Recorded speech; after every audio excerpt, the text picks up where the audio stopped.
ಹರಕೆ ತೀರಿಸದಿದ್ದರೆ ಏನಾಗುತ್ತದೆ ಎಂಬುದು ಅನೇಕ ಜನರ ಮನಸ್ಸಿನಲ್ಲಿರುವ ಪ್ರಶ್ನೆ. ಧಾರ್ಮಿಕ ನಂಬಿಕೆಗಳ ಪ್ರಕಾರ ಹರಕೆ ಎಂಬುದು ದೇವರಿಗೆ ನೀಡಿದ ಒಂದು ರೀತಿಯ ಭರವಸೆಯಾಗಿದೆ.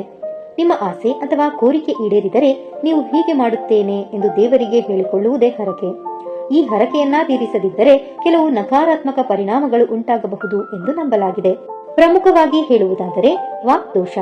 ಹರಕೆ ತೀರಿಸದಿದ್ದರೆ ವಾಕ್ದೋಷ ಬರುತ್ತದೆ ಎಂದು ಹೇಳಲಾಗುತ್ತದೆ. ಅಂದರೆ ನೀವು ಸುಳ್ಳು ಹೇಳಿದಂತೆ ಕೊಟ್ಟ ಮಾತನ್ನು ಉಳಿಸಿಕೊಳ್ಳದವರಾಗುತ್ತೀರಿ. ಪಡೆದ ಫಲದ ನಾಶ. ಹರಕೆಯ ಮೂಲಕ ಪಡೆದ ಫಲ ಅಥವಾ ಅನುಕೂಲಗಳು ನಶಿಸಿ ಹೋಗಬಹುದು. ಉದಾಹರಣೆಗೆ, ಉದ್ಯೋಗ ಸಿಕ್ಕಿದ ಮೇಲೆ ಹರಕೆ ತೀರಿಸದಿದ್ದರೆ ಮಾಲೀಕರು ಮತ್ತು ಸಹೋದ್ಯೋಗಿಗಳೊಂದಿಗೆ ಜಗಳ, ಅನ್ಯೋನ್ಯತೆ ಇಲ್ಲದಿರುವುದು ಇತ್ಯಾದಿ ಸಮಸ್ಯೆಗಳು ಬರಬಹುದು. ಕೌಟುಂಬಿಕ ಸಮಸ್ಯೆಗಳು. ದಾಂಪತ್ಯ ಜೀವನದಲ್ಲಿ ಸಮಸ್ಯೆಗಳು ಕಾಣಿಸಿಕೊಳ್ಳಬಹುದು. ಮದುವೆ ಮತ್ತು ಸಂತಾನ ವಿಳಂಬವಾಗಬಹುದು. ಆರೋಗ್ಯ ಸಮಸ್ಯೆಗಳು. ಪದೇ ಪದೇ ಆರೋಗ್ಯ ಸಮಸ್ಯೆಗಳು ಕೂಡ ಕಾಡಬಹುದು. ಆರ್ಥಿಕ ಮತ್ತು ಇತರ ಅಡೆತಡೆಗಳು. ಮನೆ ಕಟ್ಟುವಂತಹ ಕೆಲಸಗಳಲ್ಲಿ ಅಡೆತಡೆಗಳು ಎದುರಾಗಬಹುದು. ಆರ್ಥಿಕವಾಗಿ ಹಿನ್ನಡೆಗಳು ಉಂಟಾಗಬಹುದು. ಹರಕೆ ಏಕೆ ಮುಖ್ಯ? ಹರಕೆ ಎಂಬುದು ದೇವರ ಮೇಲಿನ ನಂಬಿಕೆ ಮತ್ತು ಭಕ್ತಿಯ ಸಂಕೇತ. ಇದು ಒಂದು ರೀತಿಯ ದೈವಿಕ ಒಪ್ಪಂದವಿದ್ದಂತೆ. ಭಕ್ತಿಯಿಂದ ಮಾಡಿದ ಹರಕೆಯನ್ನ ಪೂರೈಸುವುದು ನಮ್ಮ ಶ್ರದ್ಧೆ ಮತ್ತು ಬದ್ಧತೆಯನ್ನ ತೋರಿಸುತ್ತದೆ. ಹರಕೆ ತೀರಿಸದಿರುವುದು ದೇವರಿಗೆ ಮಾಡಿದ ಅಪಚಾರ ಎಂದು ಕೆಲವರು ನಂಬುತ್ತಾರೆ.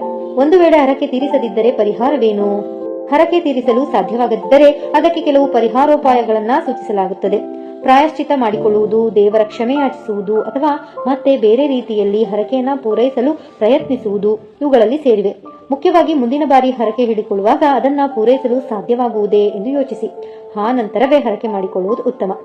ನಿಮ್ಮ ನಂಬಿಕೆಗಳು ಮತ್ತು ಧಾರ್ಮಿಕ ಆಚರಣೆಗಳಿಗೆ ಅನುಗುಣವಾಗಿ ಈ ವಿಷಯದ ಬಗ್ಗೆ ಹೆಚ್ಚಿನ ಮಾಹಿತಿ ಬೇಕಿದ್ದರೆ ನೀವು ನಿಮ್ಮ ಕುಲದೇವರ ಪೂಜಾರಿ ಅಥವಾ ಯಾವುದೇ ಧಾರ್ಮಿಕ ಗುರುಗಳನ್ನ ಸಂಪರ್ಕಿಸಬಹುದು.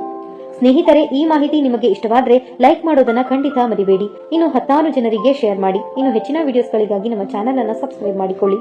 ಕೇಳಿದ್ದಕ್ಕಾಗಿ ಧನ್ಯವಾದಗಳು.